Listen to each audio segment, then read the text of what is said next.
The great thing that really kind of came out of this pandemic is we had so many people go to our animal shelters and rescue pets throughout the crisis and the pandemic.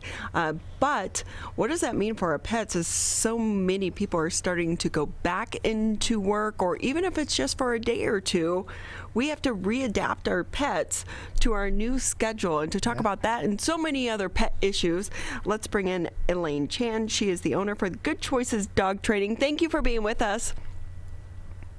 Hi. Who is your little furry baby there? It's Momo Pie. Oh, it's so cute. What kind of dog? She is a Quaker Hunter. It's a pretty unique breed. I noticed that the entire time you're feeding him little cookies, little snacks. That milkshake goes a long way. She's not used to sitting next to me like this.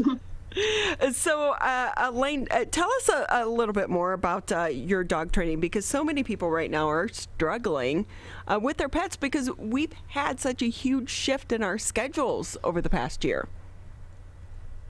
Yeah, well, right now, a lot of people, I think it's just the schedule and the routine are changing, make it a little bit hard. So for me, I have been keeping up doing group training lesson as well as in-home private lesson as far as services that I do with my clients.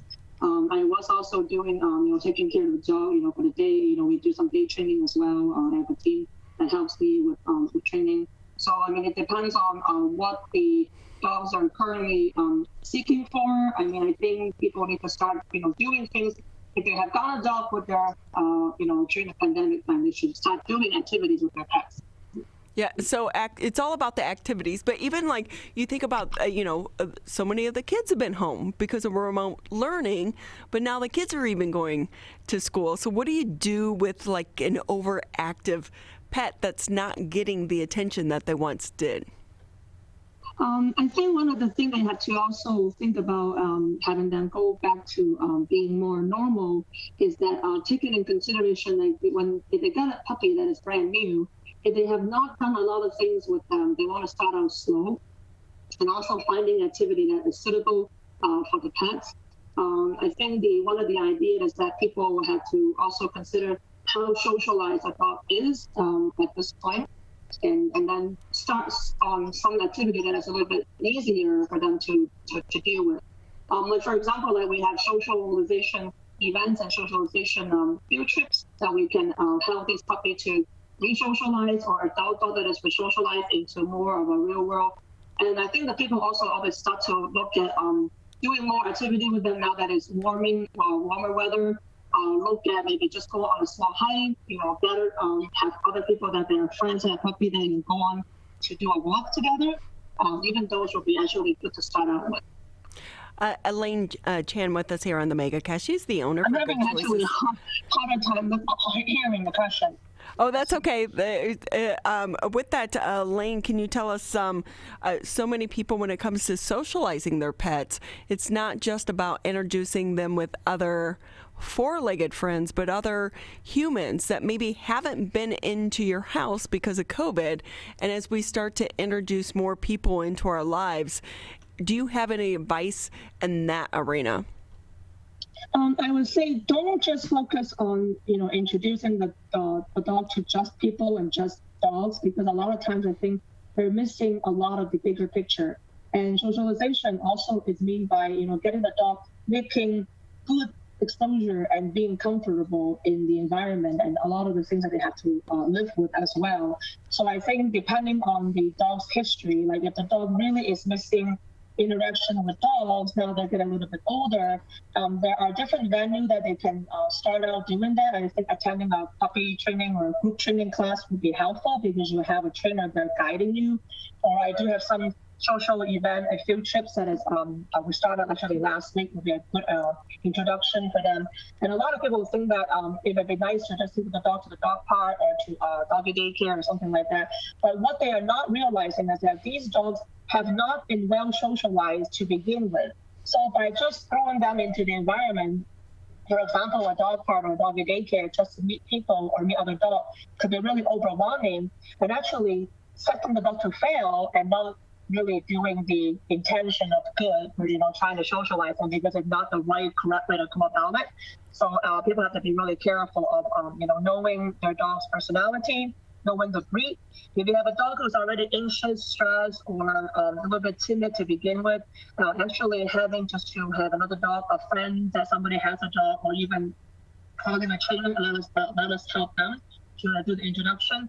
Just go on a small, nice walk someplace outside would probably be better, more monitored this way, more supervised this way, than throwing them into a park or anything kind of off-leash introduction, because those do need some time to build up their skills before they're able to handle that.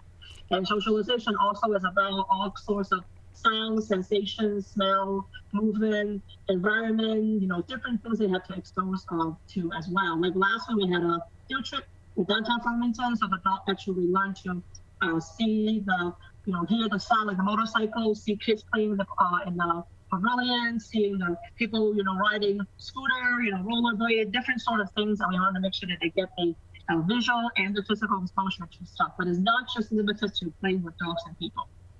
So with that, Elaine, when you do have a pet, and I'm just going to ask because, we have Trixie, and Trixie is a rescue dog, and she is a bit challenged in some areas, but she's great in other areas. And one of the things, for people like for us, you can't really put her in a dog park right now or doggy daycare because she's waiting to get spayed, and there's such a back log for some of these services. And what we have found, though, is because of COVID-19 and not being able to bring your pets one-on-one into the vet, then she has developed anxiety. So we didn't want to, take her in to get her fixed until we could be there with her.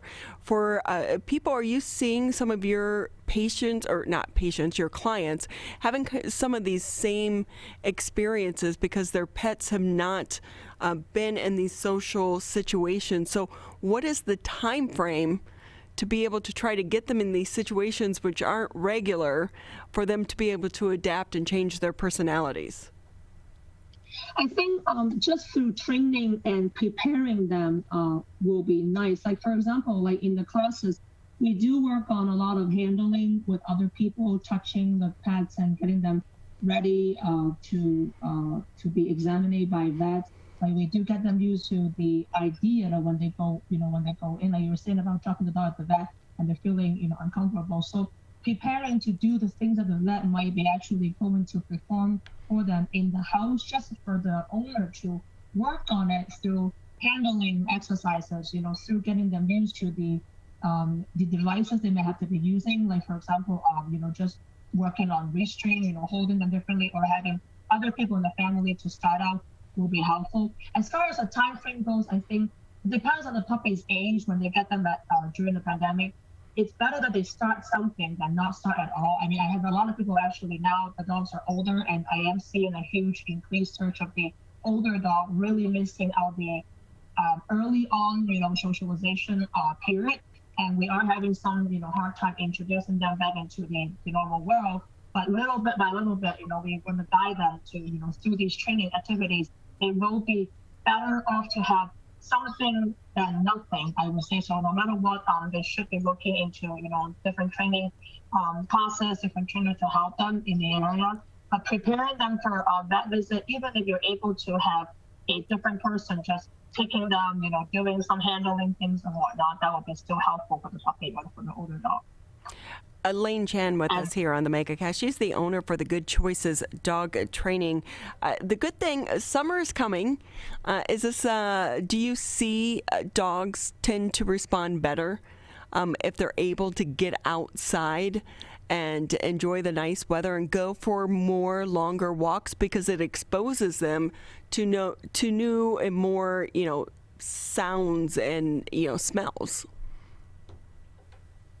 The dog definitely can feel the spring weather, the warmer weather. They definitely get more excited, and that's why it's important to utilize the timing now that we can be outside with them to do more activities outside.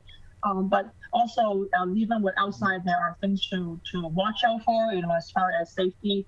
But if the dog have not been outside, I would say, right now it definitely is a good time to do it. But like, for example, like even were to do the activity try to also start out slow, maybe only like do one or two activity or event per week and not overdo. But the dog definitely gets more excited when they feel the weather is warmer. They want to go on more hikes, they want to go on more walks. And I also think that a lot of dogs may be picking up some weight during the winter as well as the pandemic. So, Just like us, right? A concern, and including my own dog. So I think in general, just getting out there more, often getting fresh air and exercising with the dog more. And anybody can at least walk them a couple times a day. That will be good.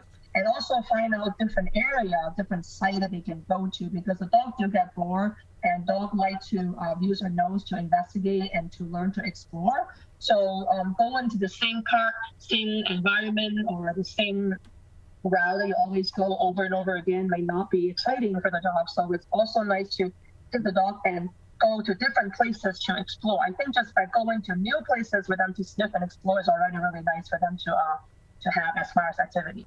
So with that, tell us about the adventure groups.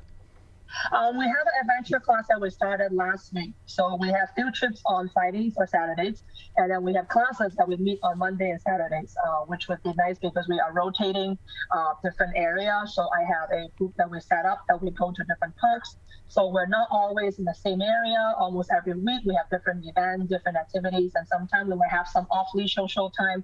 Sometimes we will set up some obstacle course for the dog to play, so they get to be monitored and guided by the trainer to know what to do. Like last week we were in downtown Farmington. Today we actually have a field trip at Wall Lake, in Wall Lake area. We go to West Bloomfield Parks on the trails, and we also go to different stores. We go to Premier Pet Supply sometimes, where we have a different area that we do different things with. So the puppies are always out and about, not just teaching them to have a better social skills because the social introductions are being guided by trainer, but also we're working on strengthening and practicing the basic manner that they already have. And for those that doesn't have the basic manner to start with, we have the classes that we have as part of the group on Monday and Saturday, where they will learn the actual training to go along with it, so they have an option to do both. Also, I made it flexible for my client where they can just drop in as well if they want to do like a full duration to buy a pass. They can come to as many classes as they want, or they can just drop in, as they like, so they can do less or more, which would be nice for people to have flexibility, because I think so many people are waiting to do things now at the spring and summer. So some people may not be able to commit to, training a lot, but I encourage them to commit to as much as they can. But having the flexibility for being able to drop in, I think would be nice as far as me providing a service to them, so that when they can do other things too, that they wanted to do other things, enjoy the season, they were able to do that, and they were able to enjoy doing activities with their dog as well. Exactly, because they're like a member of our family, and we want them to live their best life and their biggest life. So with that, Elaine, how can people find out more information about you, but also some of these events coming up as well? Most of the events are posted on my Facebook, but I also have flyers that I would post at the local pet store, like Premier Pet Supplies in West Bloomfield. I do have flyers out there, so you can see them. You can also directly call, but most of the stuff are posted on Facebook at this point. Elaine Chan with us here on the MegaCast. She is the owner for Good Choices Dog Training. Thank you so much for your time. And give your four-legged... West Bloomfield program, the West Bloomfield Parks and Recreation program are starting in May. So we do have several classes that are starting with the West Bloomfield Parks and Recreation. We also have the Summer Tales and Trails Summer Camp coming up in the first weekend of May as well. I love that. And for all of us that live in the area, you got the West Bloomfield Parks booklet in the mail. That's how we even found out about it. So Elaine, thank you again for your time.